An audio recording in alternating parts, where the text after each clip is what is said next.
Welcome, everyone. Today we're going to unpack the massive, sprawling machine that was the 2025-26 UEFA Champions League. We're going to break down the whole shebang, everything from the grueling travel schedules to the cutting-edge structural changes that literally redefined how European football operates at the absolute highest level. Okay, so here's our roadmap for this explainer. We'll start with a historic night in Budapest, then move on to structuring the ultimate tournament, the new league phase, breaking geographic boundaries, and finally, standout stars and stats. Basically, we're going to reverse engineer this incredible competition, starting with the climax and working our way all the way back through the rules, the geography, and those mind-boggling numbers. So, how exactly did 82 teams from across Europe battle down to a single, historic back-to-back champion? We're going to answer that exact question today.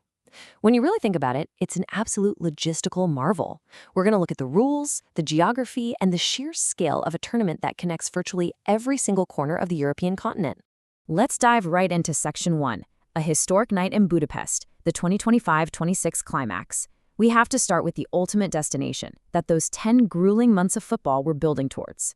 The climax on May 30th, 2026 at the Puskás Arena in Budapest was just pure drama.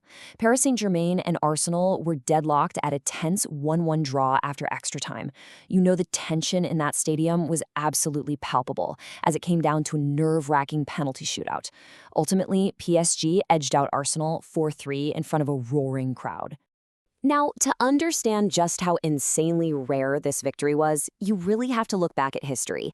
By successfully defending their title, Paris Saint-Germain became only the second club in the entire modern UEFA Champions League era to win back-to-back championships. They matched a historic achievement set by Real Madrid back in the 2016-17 season, nearly a decade prior. It's incredibly difficult to stay at the summit of European football for 1 year, let alone 2 consecutive campaigns. But here's the thing, winning the trophy isn't just about regional glory, right? It actually unlocks a massive cascade of global qualifications for the champion. PSG didn't just get a trophy to put in their cabinet. They secured an automatic return to the Champions League the following year, a direct ticket to the 2026 FIFA Intercontinental Cup final, a guaranteed spot in the 2029 FIFA Club World Cup, and a date with Europa League winners Aston Villa for the 2026 UEFA Super Cup.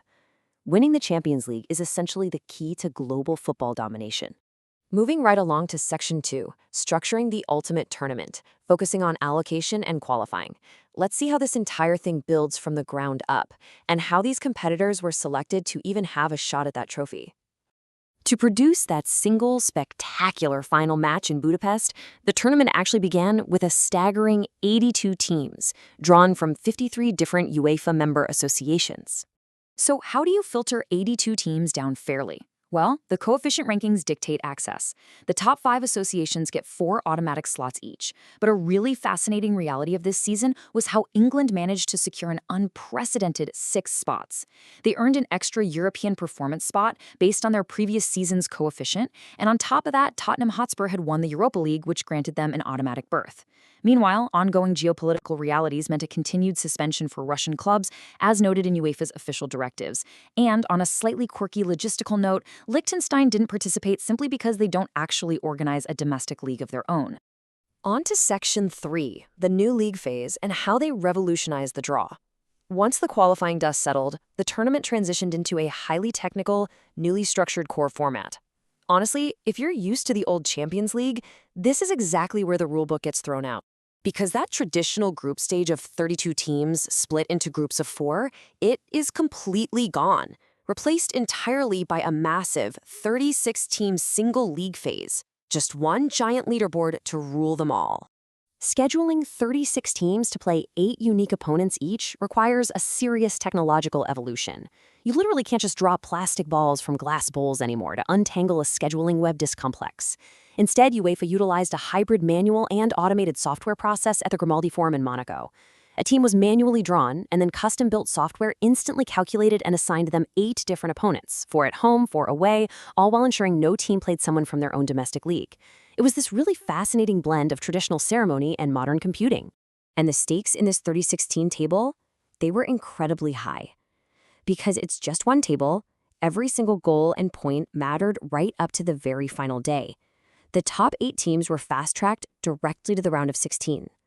The middle pack, teams ranked 9th through 24th, faced an incredibly tense, high-stakes playoff round just to survive. And if you finish 25th or lower, you're eliminated from all European competitions entirely. Literally no safety net. Let's shift gears to Section 4, breaking geographic boundaries, going from the Arctic to the East. We need to focus on the incredible geographic footprint of this specific season, because this definitely wasn't just a Western European affair. Just look at the vast continental scale of the tournament this year. On one extreme, we had Bodo Glimt from Norway, based quite literally inside the Arctic Circle, making them the northernmost team to ever compete at this stage. And then, on the complete opposite end of the map, we had Kairat from Kazakhstan, based in Almaty, becoming the easternmost team to ever qualify for the competition proper. To put that into perspective, 4,294 miles. That represents the record-breaking, grueling travel distance Kairat had to undertake just to play their away match against Sporting CP in Lisbon. I mean, imagine fielding a highly competitive football team after a flight that crosses nearly the entire breadth of the Eurasian landmass. It is a true test of physical and logistical endurance. We also saw a pretty significant geographic shift in Eastern Europe this season. For the first time since the 2005-2006 season, no Ukrainian sides managed to qualify for the main tournament phase. It marked the end of a nearly 2-decade streak of continuous Ukrainian representation at the highest level of European club football. Finally, Section 5, Standout Stars and Stats, where we look at the numbers of the tournament. Let's dig into the sheer volume of data and the individual brilliance this massive machine generated over its 10-month run. The entertainment value under this new format was exceptionally high. Across 189 matches, we saw an astonishing 655 goals scored. That breaks down to an average of nearly 3.5 goals per match. The attacking philosophy clearly outweighed defensive caution across the continent this season, and it just made for truly thrilling football.